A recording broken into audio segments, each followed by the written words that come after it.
Assalamualaikum warahmatullahi wabarakatuh. Pada kesempatan ini, kami dari kelompok 7 ingin mempresentasikan mengenai dampak COVID-19 terhadap perubahan harga pangan di Indonesia. Adapun anggota-anggota dari kelompok 7 itu sendiri yaitu Rosalina Sutikno Putri NIM 001, Dewi Meliana Fajrin NIM 027, Zamratul Akbar NIM 050, Ainur Rafiq NIM 053, Lutfi Zainul Mutakim NIM 035.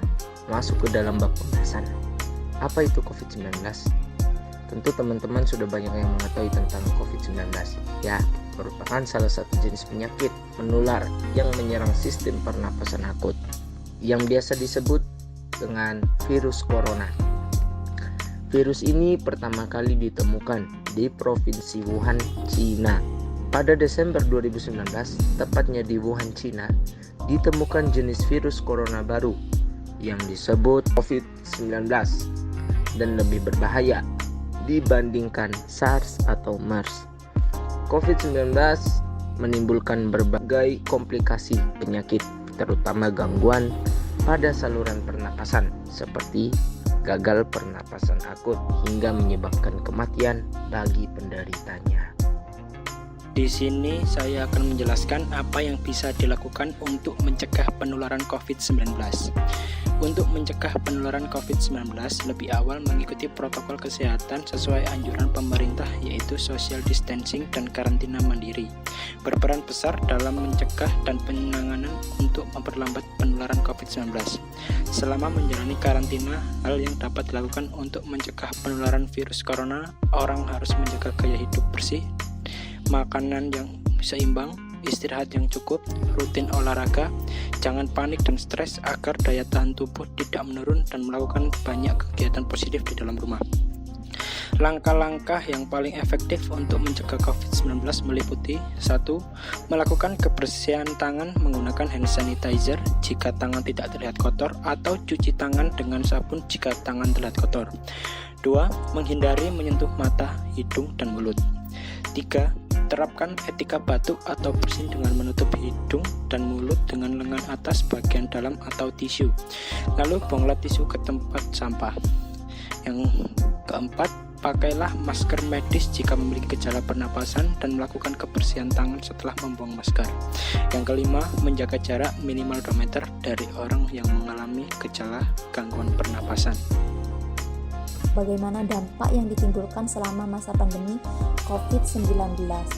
Nah, dampak pertama yang akan saya bahas adalah tentang saat ini banyak sekali masyarakat yang terjangkit dan terpapar oleh virus COVID-19.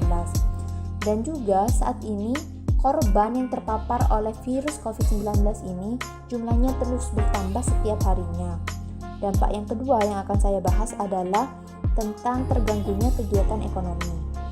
Adanya pandemi COVID-19 ini tentunya akan menghambat semua kegiatan ekonomi. Yang biasanya kegiatan ekonomi biasa terlaksana rutin, namun saat ini kegiatan ekonomi tersebut mengalami hambatan dengan adanya keterbatasan yang berhubungan dengan kebijakan pemerintah, di mana kebijakan pemerintah itu menyatakan untuk mengurangi kegiatan fisik atau kontak fisik langsung antar masyarakat satu dan masyarakat lainnya. Dan pemerintah juga menyarankan untuk melakukan pekerjaan dari rumah saja. Hal itu tentunya akan sedikit banyak mempengaruhi kegiatan ekonomi, di mana dari beberapa sumber dan jurnal yang menyebutkan bahwa adanya pandemi COVID-19 ini berdampak pada penurunan ekonomi secara nasional. Dampak berikutnya adalah tentang melonjaknya beberapa harga bahan pangan. Nah, di sini merupakan dampak yang menjadi salah satu fokus utama pembahasan opini kelompok kami. Karena menurut kami, bahan pangan yang merupakan salah satu faktor penting bagi kehidupan manusia. Tentunya, ketersediaan bahan pangan akan sangat memiliki hubungan yang saling berpengaruh dengan adanya pandemi COVID-19 ini. Dan setelah kami membaca beberapa sumber berita, dapat dikutip bahwa perubahan harga bahan pangan itu terjadi secara cukup signifikan untuk beberapa bahan pangan di beberapa daerah yang merupakan dampak dari adanya pandemi COVID-19. Misalnya nih, pada komoditas bawang putih yang berdasarkan salah satu sumber berita yaitu Radar Lampung menyebutkan bahwa munculnya wabah virus corona ini menyebabkan harga bawang putih yang biasanya hanya sekitar 33.000 sampai 35.000 per kilogram berubah menjadi 52 sampai 55.000 per kilogram. Dan di beberapa berita lain juga menyebutkan bahwa bahan pokok masyarakat dilaporkan mengalami kenaikan yang cukup signifikan, seperti misalnya juga yang terjadi pada bawang merah dan kebutuhan lainnya. Hal itu tentunya menjadi beban berat bagi masyarakat yang ikut terdampak COVID-19. Padahal menurut kami di tengah pandemi ini setiap orang juga harus memperhatikan pola makan yang sehat sebagai salah satu bentuk upaya pencegahan penularan COVID-19. Maka dari itu, perubahan harga yang berubah drastis tentunya akan sangat mempengaruhi masyarakat luas selama masa pandemi COVID-19 ini berlangsung. Solusi untuk mengatasi ketahanan pangan selama masa pandemi COVID-19. Apa sih solusi yang harus kita lakukan untuk mengatasi ketahanan pangan selama masa pandemi COVID-19? Nah, untuk mencegah dan juga mengurangi kelangkaan serta perubahan harga bahan pangan yang melonjak, diperlukan peranan pemerintah dan juga masyarakat. Yang pertama yaitu tidak perlu melakukan panic buying. Nah, apa sih panic buying itu sendiri? Panic buying itu sendiri yaitu suatu kondisi di mana banyak orang yang tiba-tiba membeli makanan, bahan bakar, dan juga kebutuhan lainnya sebanyak mungkin karena mereka khawatir akan sesuatu yang buruk yang mungkin terjadi seperti maraknya wabah COVID-19 ini. Menurut Ketua MPR, Bambang Susanto, hal yang bisa dilakukan pemerintah untuk mengatasi panic buying yaitu seperti menambah stok di pasar, serta melakukan operasi pasar guna menjamin ketersediaan produk yang diperlukan oleh masyarakat. Nah, solusi yang kedua yaitu menjaga harga dan jumlah bahan pangan agar tetap terkendali. Selama masa pandemi COVID, beberapa harga bahan pangan melonjak tinggi serta melemahkan ekonomi dan daya beli masyarakat. Terlebih lagi untuk bahan pangan yang mengandalkan impor yang lebih signifikan.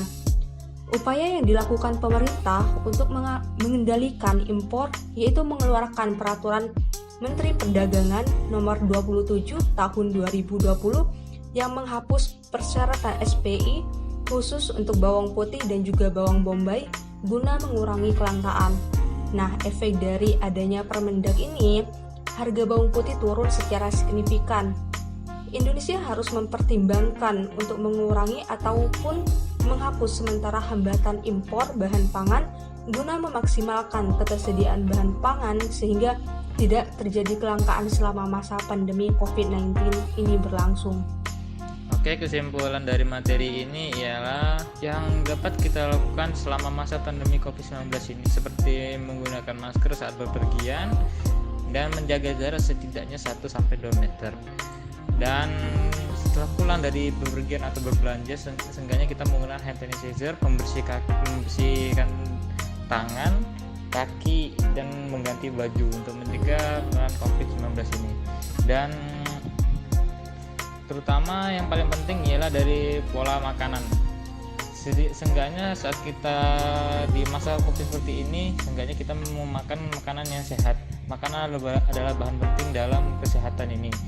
Dan dampak yang disebabkan oleh COVID-19 ini sangatlah besar.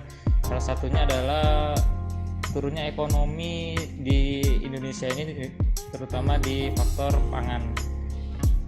Dan ini sangat mengganggu perekonomian Indonesia. Dan untuk ketahanan pangan selama COVID ini dengan cara berbelanja. Saat kita keluar untuk berbelanja, seenggaknya kita menggunakan APD seperti masker dan sarung tangan jika bisa, dan membeli makanan yang diperlukan untuk selama masa pandemi COVID-19 ini, seperti contohnya beras, sayur mayur, dan bahan-bahan lainnya.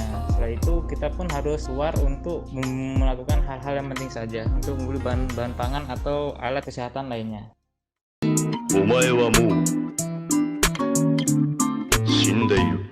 Terima kasih buat lo semua.